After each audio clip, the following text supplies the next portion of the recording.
Latest updates के लिए हमारे चैनल हलचल इंडिया को लाइक, शेयर एंड सब्सक्राइब कीजिए एंड यस, बेल आइकन को प्रेस करना मत भूलिए। इंडिया के सबसे पॉपुलर सीएम का सबसे बड़ा इम्तिहान होने जा रहा है।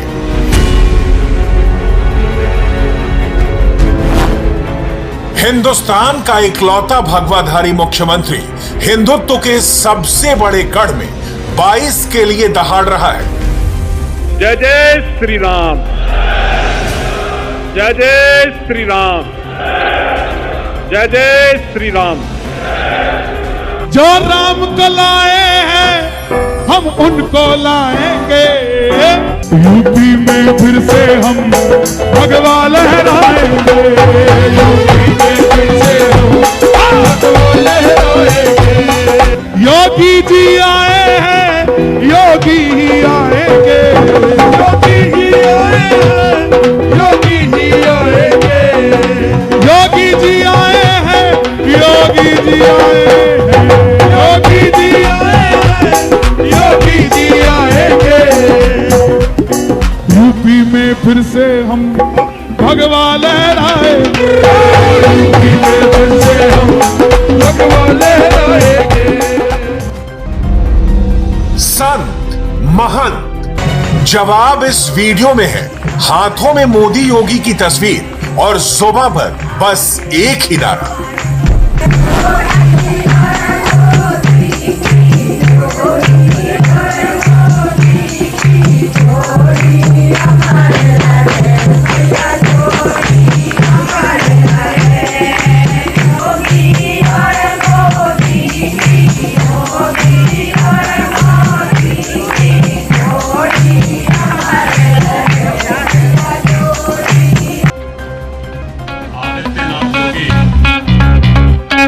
सुनो मेरे ब्रदर, सुनो मेरी sister, the story of the monk who became chief minister, a wonderful leader, the fearless yogi. इनकी तारीफें इनके काम से ही होगी। dirty politics इनके आते ही खत्म, बड़ा सिंपल सा है फंडा, काम ज्यादा बातें कम। सबका सॉल्यूशन इनका जनता दरबार, कोई मजाक तो नहीं होना MP 5 बार लगातार। मैं आदित्यनाथ योगी योगी योगी योगी योगी योगी योगी। हिंदू अगर वोट बैंक है तो योगी आदित्यनाथ देश के इकलौते मंत्री हैं। अब की बार 22 का चुनाव ही ये तय करेगा कि क्या हिंदू का वोट बैंक 24 तक चलेगा। माहौल तो अभी से दिखने लगा है, गली गली मोहल्ले मोहल्ले में योगी योगी होने लगा है। सुल्तानपुर में योगी योगी, फतेहपुर में योगी योगी, कानपुर में योगी योगी, जौनपुर में योगी योगी, गोरखपुर में योगी योगी, गाजीपुर में योगी योगी, हमीरपुर में योगी योगी, बलरामपुर में योगी योगी, लखीमपुर में योगी योगी। यूपी के हर कण कण बोले Shri Yogi Yogi. Angry young man Hindustan का सबसे बड़ा फायर ब्रांड नेता, पॉपुलैरिटी में नंबर 1, यूपी सहित देश के कोने कोने में हिंदू धर्म के ध्वजावाहन।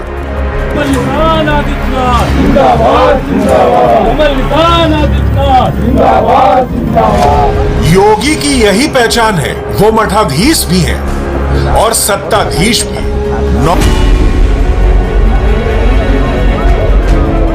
26 साल की उम्र में पहला चुनाव 26,000 से ज्यादा वोटों से जीता, सबसे कम उम्र के सांसद बने। इसके बाद हर लोकसभा चुनाव में योगी का वोट परसेंटेज बढ़ता गया, पॉपुलैरिटी का ग्राफ बढ़ता गया। योगी ना रुके ना थमे, बस बढ़ते चले गए। उसके बाद आया 2017, जब योगी ने यूपी की गद्दी संभाली और अब है 22 की लड़ाई, जिसे जीतना ही योगी का मिशन है। ठीक है ऑफिसर्स, सावधान, सैल्यूट। योगी 5 साल के रिपोर्ट कार्ड के साथ मैदान में है। वो ताल ठोक कर हर बात कहते हैं।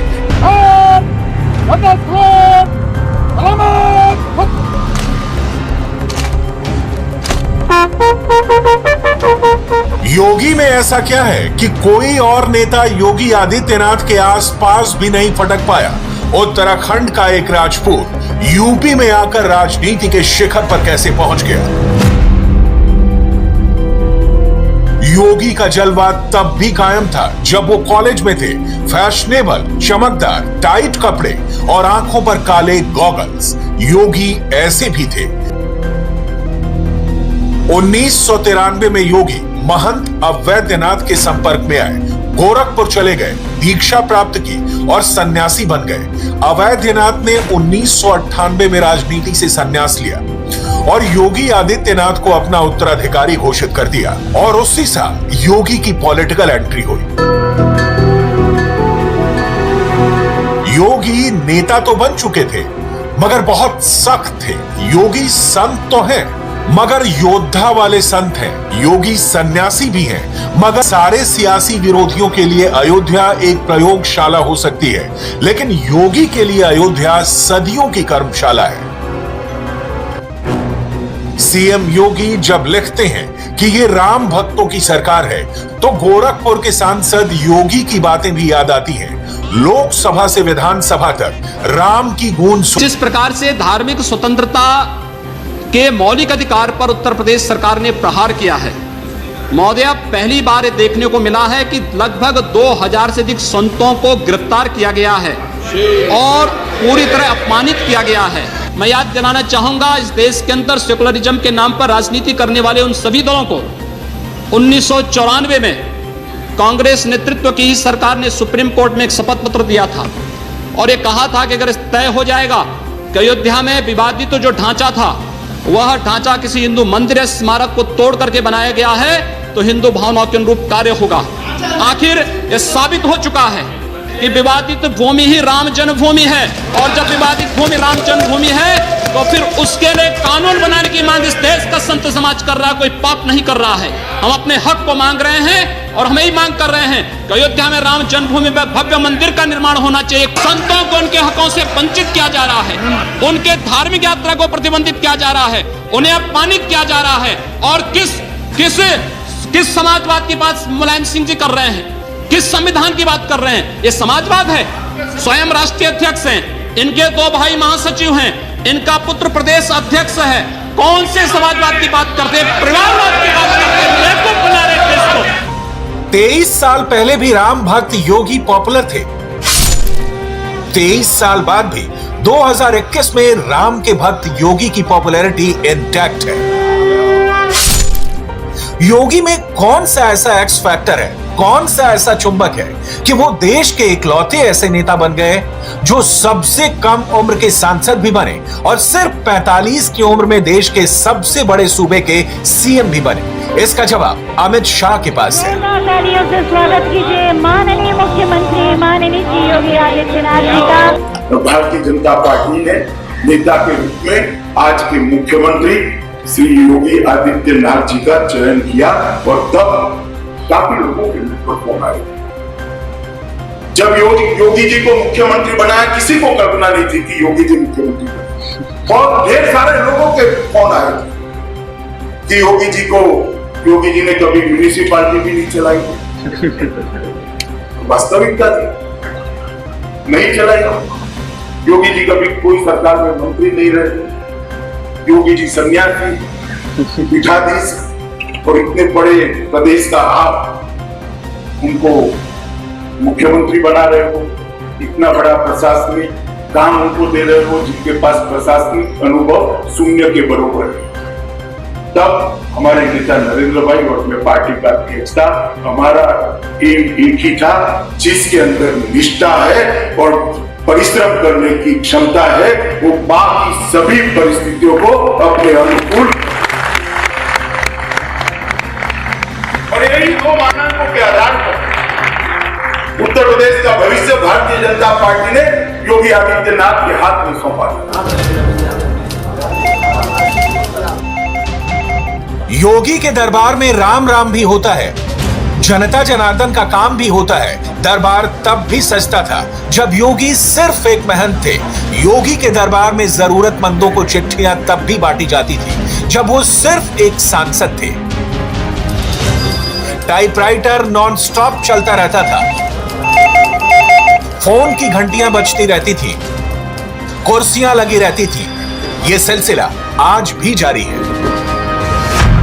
प्रधानमंत्री मोदी की तरह ही योगी आदित्यनाथ भी बहुत कम सोते हैं। रात 11 बजे सोना, सुबह 3:30 बजे उठना, उठते ही सबसे पहले धार्मिक कार्य खत्म करना, साफ सफाई की व्यवस्था देखना, गौशाला में गायों की सेवा करना, फिर सुबह 9 बजे जनता दरबार में पहुंचना, चिट्ठियों और फोन की मदद से हर जरूरतमंद की प्रॉब्लम सॉल्व करना।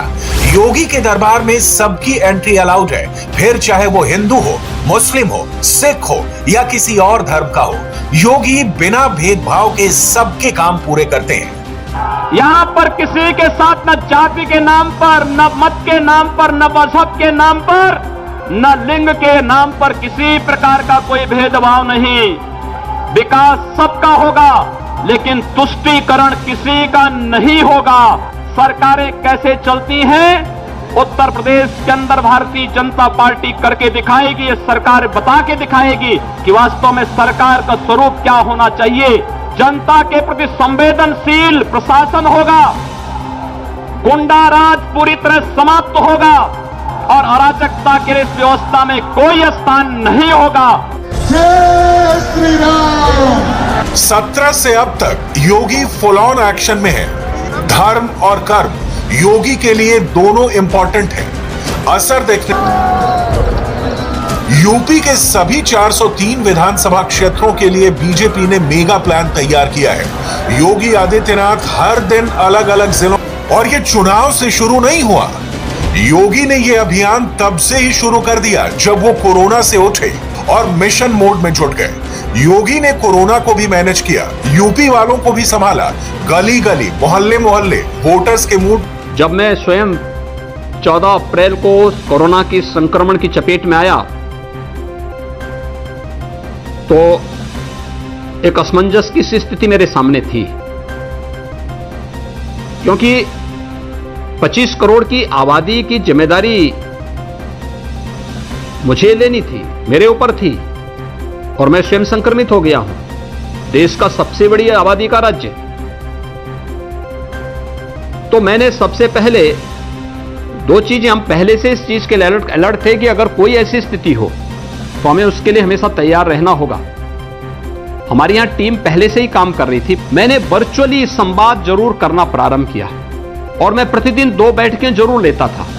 एक सुबह अपनी टीम 9 की बैठक या मंत्रिमंडल की बैठक, और दूसरा सायंकाल किसी एक समूह के साथ। यह क्रम निरंतर चलता रहा, लेकिन मुझे एक समय के बाद लगा कि कोरोना की चपेट में मैं आ गया हूं, और मैं जब जैसे ही नेगेटिव आया तो कुछ सावधानी रखते हुए मैंने इस बात को मान लिया कि अब मैं पूरी तरह फिट हूं। इस संक्रमण भी हो सकता है किसी एक योजना का हिस्सा रहा हो। मैं सावधानी रखते हुए अगर अब भीड़ में उतर जाऊंगा तो जो आशंका व्यक्त की जा रही है कि यूपी की आबादी को देख के देश और दुनिया ने बहुत सारी आशंकाएं व्यक्त की कि यूपी की स्थिति अनियंत्रित हो जाएगी, यूपी में गांव में संक्रमण फैल चुका है, तो मुझे स्वयं भीड़ में उतरना पड़ा। और 1 मई से लेकर के 28 मई तक मैंने प्रदेश के सभी 18 कमिश्नरी और 40 जनपदों का भ्रमण किया, गांवों में गया, हॉस्पिटल्स का भ्रमण किया, इंटीग्रेटेड कोविड कंट्रोल सेंटर का निरीक्षण किया, प्रशासन और जनप्रतिनिधियों के बीच में बैठकें करके उन सबको इसके साथ जोड़ा, और उसका परिणाम था उत्तर प्रदेश सबसे अच्छा मॉडल देने में सफल हुआ। इस बार के इलेक्शन में जबरदस्त हिंदू वर्सेस मुसलमान हो रहा है, मगर योगी हर तबके के लिए काम कर रहे हैं। तो क्या वाकई योगी से मुसलमान डरता है? जवाब इन तस्वीरों में है। और ये भी फैक्ट है, योगी डराते तो नहीं है, लेकिन किसी से डरते। मुख्यमंत्री तो पूरे प्रदेश का हूं, 22 करोड़ जनता का मुख्यमंत्री हूं, लेकिन मेरी व्यक्तिगत आस्था भी है। और व्यक्तिगत आस्था ये, मैं वो पाखंड नहीं कर सकता कि घर के अंदर हनुमान चालीसा का वाचन करूं और बाहर जाकर टोपी लगा करके जो है दूसरा प्रदर्शन करूं। ये चीजें नहीं हो सकती हैं। मेरी आस्था मेरे स्थान पर है, मैं उसका पालन कर रहा हूं, और मुझे हिंदू होने पर गर्व की अनुभूति भी होती है। हमें एक दूसरे की भावनाओं का सम्मान करना होगा। ये पाखंड करने से नहीं होगा क्या मंदिर जाएंगे तिलक लगा देंगे, मस्जिद जाएंगे टोपी रख देंगे, फिर जाके कहीं और जाएंगे वहां कुछ और कर देंगे? ये नहीं होगा। हमारी आस्था हमारी जगह है, लेकिन सुरक्षा सबको देंगे और पर्व और त्योहार मनाने की पूरी स्वतंत्रता भी सबको, अगर शांतिपूर्ण ढंग से मनाता है सबको। योगी के राज में सब खुलकर जीते हैं, बेझिझक बिना किसी डर के रहते हैं। तभी तो पूर्वांचल के कोने कोने में योगी योगी ही चलते हैं। यूपी में आएंगे, यूके में आएंगे, यूपी में आएंगे, यूके में आएंगे, हम ही और योगी भगवान लहराएंगे, हम ही और योगी भगवान लहराएंगे। जय श्री राम, जय श्री राम, चार राम कलाए हम उनको लाएंगे।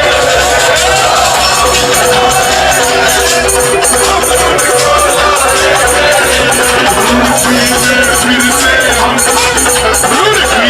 फिर से हम भगवान लहराएंगे। आएंगे तो योगी ही, लेकिन आएंगे तो कैसे आएंगे? जवाब योगी की टाइमलाइन में है। योगी ने यूपी का लॉ एंड ऑर्डर टाइट कर दिया, अपराधियों में सरेंडर करने की होड़ लग गई, हिंदू मुस्लिम सबको फायदा मिला। योगी स्ट्रांग लीडर हैं, कोई शक नहीं। उनका ह्यूमन नेचर सॉफ्ट है, इसमें भी कोई शक नहीं। एग्जाम्पल देखिए, योगी जब कैराना जाते हैं तो सिर्फ पुलिस से बात करके नहीं लौटते, लोगों से मिलते हैं, पास जाकर बातें करते हैं। इसी से योगी पर भरोसा बढ़ता है। 5 साल में योगी ने उत्तर प्रदेश की राजनीति की परिभाषा बदल कर रख दी। यूपी ने वो दौर देखा है जब इफ्तार होता था, मगर आज हर नेता भगवाधारी बना बैठा है। पहले सारे जालीदार टोपी पहनते थे, अब सब मंदिर मंदिर घूम रहे हैं। ये है योगी का इफेक्ट, मगर असली भगवाधारी से पहले मॉड्यूल यही था। लखनऊ में राम मंदिर का नाम लेना मना था, कुर्सी के लिए टोपी पहननी पड़ती थी। एक बार सरकार में आ गए तो आराम से रहेंगे। बात बहुत सिंपल सी है, योगी नो नॉनसेंस वाली पॉलिटिक्स करते हैं। कहीं पर भी किसी चीज से कॉम्प्रोमाइज नहीं करना, ना डरना है ना दबना है, मजबूरी में नहीं चलना है, बस नॉन स्टॉप मेहनत करनी है। योगी ब्रांड ऑफ पॉलिटिक्स यही है। फुल टर्म के बाद यूपी का कोई सीएम रिपीट नहीं हुआ है, दशकों के बाद कोई जीता ही नहीं। मगर 22 में फुल टर्म के बाद अगर योगी ये कारनामा कर देते हैं तो मोदी के बाद योगी ही हिंदुस्तान के सबसे कामयाब सीएम बन जाएंगे। यूपी को योगी पर भरोसा है, मगर क्या 22 में योगी का इम्तिहान इतना आसान है? लखनऊ में लगातार 5 साल तक डटे रहना, टिके रहना, फुल टर्म पूरा करना और फिर अगले चुनाव में दोबारा चीफ मिनिस्टर बनना। यूपी में ऐसा कौन कर पाया है? याद कीजिए, जवाब है कोई नहीं। यूपी ने कल्याण सिंह को भी चुना, मुलायम पर भी दांव खेला, मायावती को भी मौका दिया। ये लिस्ट बहुत लंबी है। 2017 तक उत्तर प्रदेश के 70 सालों के 17 विधानसभा चुनाव में कुल 21 मुख्यमंत्री रहे, लेकिन कोई भी मुख्यमंत्री फुल टर्म के बाद अपना कार्यकाल रिपीट नहीं कर सका। सबकी सीएम वाली टाइमलाइन पूर्व मुख्यमंत्री उत्तर प्रदेश तक आकर सिमट गई। आप किसी का भी नाम ले लीजिए, मुलायम सिंह यादव, विश्वनाथ प्रताप सिंह, श्रीपति मिश्र, मायावती, राम प्रकाश, कल्याण सिंह, नारायण दत्त तिवारी, राम नरेश यादव, मौका इन सबको मिला। लेकिन यूपी वालों ने, इसीलिए कहा जा रहा है कि अगर 22 में योगी ने यूपी का किला फतेह कर लिया तो वो इतिहास रच देंगे। इस बार यूपी में फ्लेवर भी मोदी योगी वाला है, माहौल भी योगी मोदी के पक्ष में दिख रहा है। सारे ट्रेंड्स, पॉपुलैरिटी के सारे पैमाने इसी बात की तरफ इशारा कर रहे हैं कि अब की बार उत्तर प्रदेश में महाराज जी की वापसी हो सकती है।